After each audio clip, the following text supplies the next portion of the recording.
Bhadrachalam EO రమాదేవిపై దాడి జరిగింది. ఏపీలోని పురుషోత్తమపట్నంలో భద్రాద్రి ఆలయ భూములను కొందరు కబ్జా చేశారు. అడ్డుకోవడానికి వెళ్లిన ఈవో రమాదేవిపై వారు దాడి చేశారు. ఈ దాడిలో రమాదేవి స్పృహ తప్పి పడిపోయారు. ఆలయ సిబ్బంది ఆమెను స్థానిక ఆసుపత్రికి తీసుకెళ్లారు. కొద్ది రోజులుగా దేవాలయ సిబ్బందికి భూములు ఆక్రమించిన వారికి గొడవ జరుగుతోంది.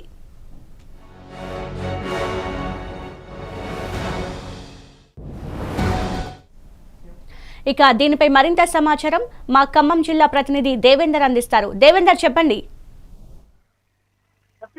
భద్రాద్రి కొత్తగూడెం జిల్లాలోని భద్రాచలం శ్రీ సీతారామ చంద్రస్వామి దేవస్థానానికి సంబంధించిన భూములు కూడా పూర్తిగా అటు ఆంధ్రప్రదేశ్ రాష్ట్రంలోని పురుషోత్తమపట్నంలో ఉన్నాయి. ఆంధ్రప్రదేశ్ లో యథేచ్ఛగా ఆక్రమణకు గురవుతున్నాయని సమాచారం తెలుసుకున్న భద్రాచల ఆలయ సిబ్బంది సోమవారం నాడు పురుషోత్తపట్నంలో ఉన్న దేవస్థానం భూముల్లో గ్రామస్తులు అక్రమంగా నిర్మాణాలు చేపడుతున్న విషయం తెలుసుకుని ఆలయ అధికారులు అక్కడికి అడ్డుకునేందుకు వెళ్లారు. ఆ సమయంలో అక్కడ స్థానిక టీడీపీ నాయకులతో కలిసి పురుషోత్తపట్నం గ్రామస్తులు ఇక్కడ మన తెలంగాణ భద్రాద్రి రామరాజ సీతారామచంద్రస్వామి దేవస్థాన సిబ్బందిపై కూడా తిరగబడ్డారని చెప్పాలి. మా భూముల్లోకి, మా రాష్ట్రంలోకి మీరు రావద్దు, ఏదైనా ఉంటే కోర్టులోనే తేల్చుకోవాలని గొడవకు దిగడంతో అధికారులు స్థానిక ఎటపాక పోలీసులు అటు రెవెన్యూ అధికారులకు సమాచారం ఇచ్చారు. పూర్తిగా ఈ ఇష్యూకు సంబంధించి గ్రామస్తులని ఎంతసేపు సముదాయించినా గానీ వారు వినకపోగా దేవస్థానం అధికారులు ఇక్కడి నుంచి వెళ్లిపోవాలంటూ కూడా పదే నినాదాలు చేస్తూ అటు పోలీసులు ఇటు రెవెన్యూ అధికారులు పక్కన ఉండి కూడా చూడడం తప్ప ఏమీ పట్టించుకోవడాలని చెప్పేసి భద్రాద్రి దేవస్థాన అధికారులైతే పూర్తిగా చెప్తున్నారు. సో అక్కడి నుంచి కూడా నిన్న సోమవారం నాడు అక్కడ నుంచి ఆలయ సిబ్బంది కూడా భద్రాచలం వెళ్ళిపోయారు. మళ్ళీ ఈ రోజు నిన్న ఆలయ ఈవో రమాదేవి కూడా నిన్న వాళ్ళతో ఫోన్ లో మాట్లాడి వాళ్ళని పదే సముదాయించే ప్రయత్నం చేశారు.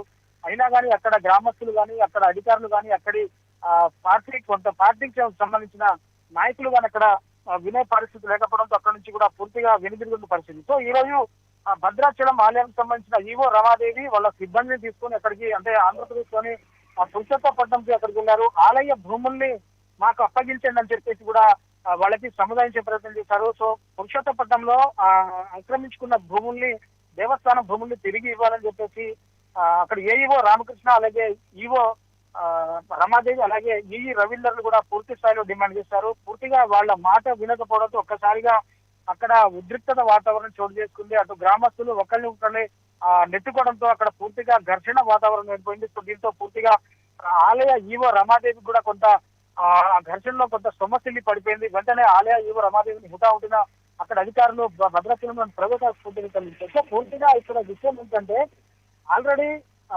భద్రాచలంలోని శ్రీ సీతారామచంద్రస్వామి దేవస్థానం అయితే భద్రాచలంకి వచ్చింది. ఇటు బైఫర్కేషన్ లో 7 మండలాలు భద్రాచలం నుంచి ఆంధ్రప్రదేశ్ లో వెళ్తాయి. పూర్తిగా తెలంగాణ రాష్ట్రంలో దేవాలయం ఉంటుంది. కానీ దేవాలయానికి సంబంధించిన ఆస్తులన్నీ కూడా అటు ఏపీ వాళ్ళు ఆస్తులు వాళ్ళు అనుభవిస్తున్నారు. కనీసం ఆ రామ ఎటువంటి అక్రమ నిర్మాణం కూడా గత కొన్ని సంవత్సరాలుగా ఆలయ సిబ్బంది వాళ్ళ మీద నడుపుతూనే ఉన్నారు, వాళ్ళని అడుగుతూనే ఉన్నారు. కానీ ప్రస్తుతం ఈ వివాదం పూర్తిగా ఏపీ హైకోర్టులో పెండింగ్ లో ఉండగా మళ్ళీ అక్రమాలు చోటు చేసుకోవడం పూర్తిగా బాధాకరం అని చెప్పేసి వాళ్ళు చెప్తున్న పరిస్థితి కనబడుతుంది. సో పూర్తిగా పురుషోత్తపట్నంలో మళ్ళీ అక్రమ నిర్మాణాలు ఏపీలో యథేచ్ఛగా భద్రాద్రి రామయ్య భూములు ఆక్రమణలకు గురవుతున్నారని ఆ విషయం తెలుసుకొని అక్కడికి వెళ్లిన సిబ్బందిపై అక్కడి గ్రామస్తులు, కొంతమంది పార్టీకి సంబంధించిన నాయకులు దాడి చేయడం, ఆ దాడిలో భద్రాచల ఈవో రమాదేవి కొంత సొమ్మసిల్లి పడిపోవడం అనేది చాలా బాధాకరం చెప్పాలి. అక్కడ అధికారులు హుటాహుటిన రమాదేవిని హాస్పిటల్ ప్రవేశిస్తారు. పూర్తిగా ఈ అంశానికి సంబంధించి ఇరు రాష్ట్రాల అధికారులు కూడా కూర్చొని కొంత సమన్వయంగా మాట్లాడుకోవాలి. ఇట్లాంటి వివాదం జరగకుండా, అంటే భద్రాద్రి అంటే రామాలయం సంబంధించిన రాముడికి చెందిన భూముల్ని కాపాడుకోవాలి. అది భద్రాద్రి ఆలయం యొక్క హక్కు. మా రామయ్య భూములు మాకు ఇచ్చేయండి అని చెప్పేసి ఎన్నిసార్లు పదే అడిగినప్పటికీ అక్కడి ప్రభుత్వం కానీ అక్కడి గ్రామస్తులు కానీ మా రాష్ట్రంలోకి మీరు రావద్దు, ఏదైనా ఉంటే మీరు కోర్టులో చూసుకోండి, ఈ వివాదం కూడా పూర్తిగా కోర్టులో ఉందని చెప్పేసి వాళ్ళు పదే చెప్తున్నారు. సో ఇదే అంశం మీద గతంలో పలుమార్లు కూడా ఇట్లాంటి ఘర్షణ వాతావరణం జరిగాయి. పలుమార్లు ఇలాంటి ఘర్షణ వాతావరణం కనిపించింది. ఎన్నిసార్లు అధికారులు వెళ్ళి పురుషోత్తపట్నం గ్రామవాసులకి, అలాగే అక్కడి అధికారులకి కంప్లైంట్ చేసినా, అంటే పోలీస్ కానీ రెవెన్యూ కానీ ఎవరికి ఎన్నిసార్లు ఫిర్యాదులు చేసినా కానీ అక్కడ ఎటువంటి ఫలితం కనబడలేదు, శూన్యంగా ఉంది. ఫలితం రావడం లేదంటూ కూడా ఈ రోజు విషయం తెలుసుకున్న భద్రాచల ఆలయ సిబ్బంది, అంటే ఆలయ ఈఓ కావచ్చు, ఏఈఓ కావచ్చు, ఈఈ కావచ్చు, అందరు అధికారులు కలిసి ఇక్కడ నుంచి మన తెలంగాణ నుంచి కూడా కొంత పోలీస్ ఫోర్స్ తీసుకెళ్లి అక్కడ ప్రొటెక్షన్ కోసం తీసుకెళ్లారు. కనీసం ఇక్కడ గొడవ జరుగుతున్న సమయంలో అక్కడ అధికారులు కూడా కొంత గ్రామస్తుల్ని ఆపకపోవడం చాలా బాధాకరమని చెప్పేసి కూడా చెప్తున్నారు. సో విషయం మీద వెంటనే రెండు రాష్ట్రాల ప్రభుత్వాలు కూర్చొని మాట్లాడుకొని ఒక పోలీస్ వచ్చి రాముడి ఆస్తుల్ని వెంటనే తిరిగి రామాలయానికి అప్పచెప్పాల్సిందిగా పలువురు డిమాండ్ చేసిన పరిస్థితి భద్రాచలంలో కనబడుతుంది. Right, thank you Devender.